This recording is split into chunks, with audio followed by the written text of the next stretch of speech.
In this video, we will look at the 4 reasons why Julius Malema seems to prefer being the opposition leader rather than winning the elections. He's known all over the African continent and has gained a lot of fame, mainly for criticizing other presidents. But why doesn't he actually want to win the elections? Maybe he enjoys the benefits without the responsibilities. In this video, we will explore these questions and might even change the way you see him.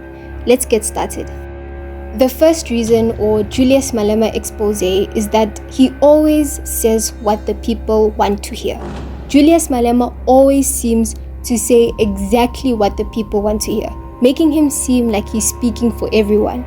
There was a period in time when he used to speak against foreigners, but now he talks about uniting all African countries, of which there's absolutely nothing wrong with the idea of African unity. However, his change shows how he will adjust his message just to stay popular. Julius Malema is also known for criticizing other political leaders and even presidents of different countries just to stay relevant in politics. And lately, his rallies have had more foreigners cheering for him than South African citizens. Many of these foreigners cannot vote for him, especially those without IDs. But Malema seems more interested in the fame than in the real support from his own people. It's like Malema plans his speeches only to look good on TV, making sure that there are lots of cheering fans in the crowd. His speeches used to be more honest and real, but now they seem to be about getting attention. In the end, Malema's shift from criticizing foreigners to talking about African unity shows how he plays perfectly to the crowd. He's simply just a people pleaser saying exactly what you want to hear. He's good at getting people's heart pumping, getting people excited, but it's not clear if he's really speaking for the people or just to benefit himself. The second reason exposing Malema is that he has no ambition, or like he said, he's just not desperate to be the president of South Africa. You will rather not vote for me. I am not desperate to become president of South Africa. I am desperate to unite the African continent. And if the unity of my people is going to cost me votes, you can take your votes. I don't want xenophobic votes. I don't want the votes of haters.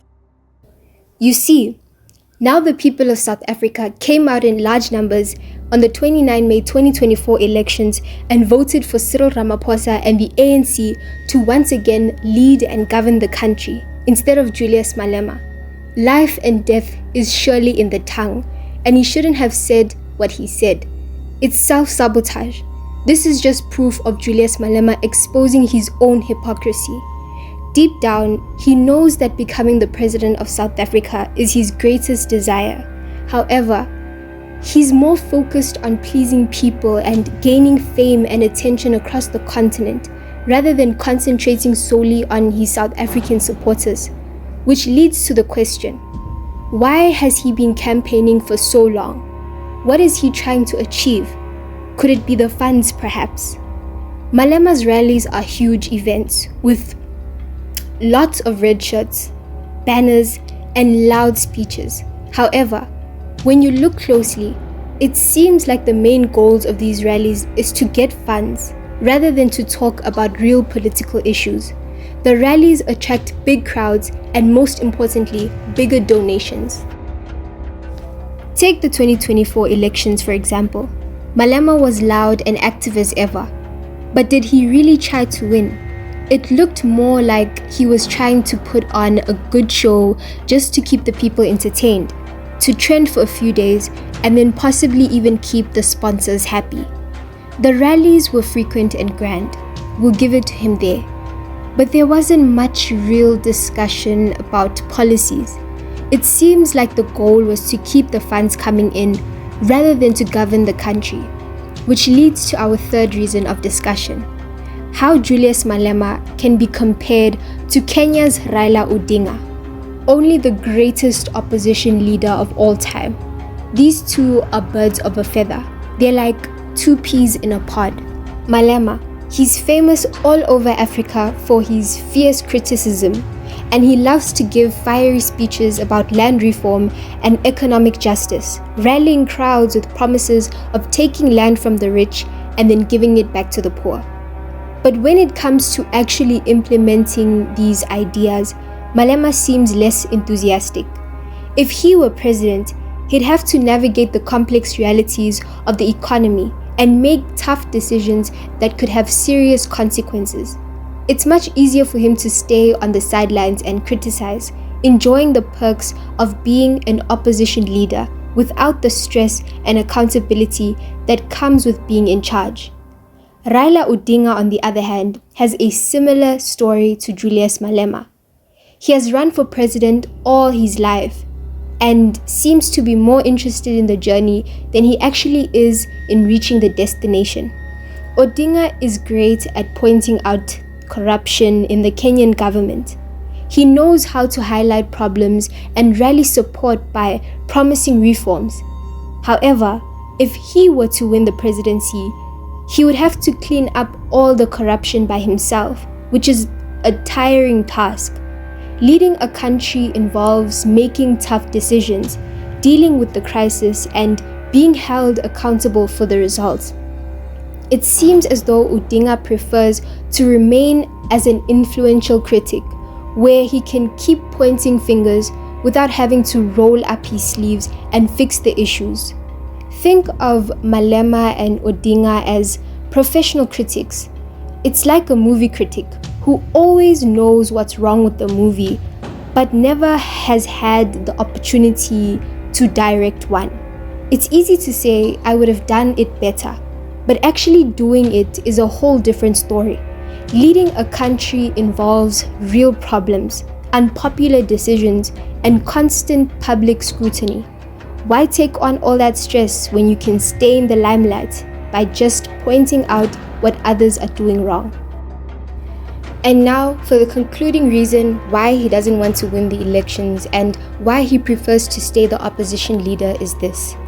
Let's look at the situation where we expected him to address the media about allegations of vote rigging during the election when he was at the IEC Results Center in Midrand. We all expected the EFF to react similarly to the way the MK party reacted to allegations of vote rigging in ANC's favor. You know, like how they boycotted the first parliamentary sitting and how they openly spoke about their dissatisfaction, as well as the many demonstrations that occurred in KwaZulu-Natal. But no, Julius Malema said that he was okay with votes, even though we all saw that something didn't sit right during that election. Even though we all saw that he won a lot of university SRC elections at Wits University, University of Cape Town, at two big UJ campuses, University of Free State, University of Venda, University of Limpopo, and so many more. But he didn't seem to care about the fact that the votes were being tampered with during the election. He just brushed it off. Listen to this clip.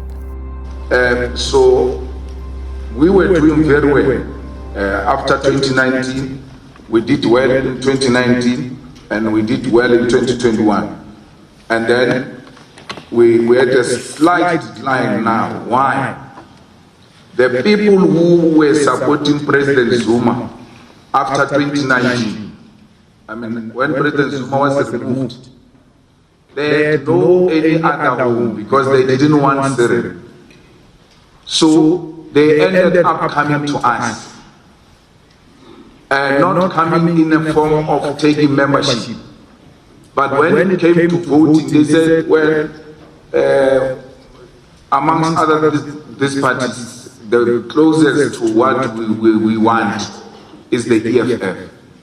And then they went to vote for the EFF. That's why if you look at the number of the EFF, which shocked us, and it's now being explained by this. In 2019, we were just sitting and then we get 350,000 votes. We're like, It was Natal. Which ones from where now? What happened? What did we do? We were shocked by receiving numbers. We've even told you this. We repeated it in public platform. We don't know where those numbers came from. Now there is an explanation. Those people were never ours. They were President Zuma's people. So it's good they found their home. They must relax in their home. There is absolutely no problem. We are fine. His justification for those increase in votes, claiming that Zuma supporters voted for him only because they didn't want to support Cyril Ramaphosa's ANC, seems fair. However, his dismissal of those who are leaving the EFF to join the MK party is ridiculous. If Malema were a true leader, destined to win the elections, he would have found a way to retain those voters and keep former President Jacob Zuma supporters satisfied with the EFF. Instead, by announcing that he's unconcerned with their departure, he appears comfortable with losing their support, which undermines his leadership. Thank you.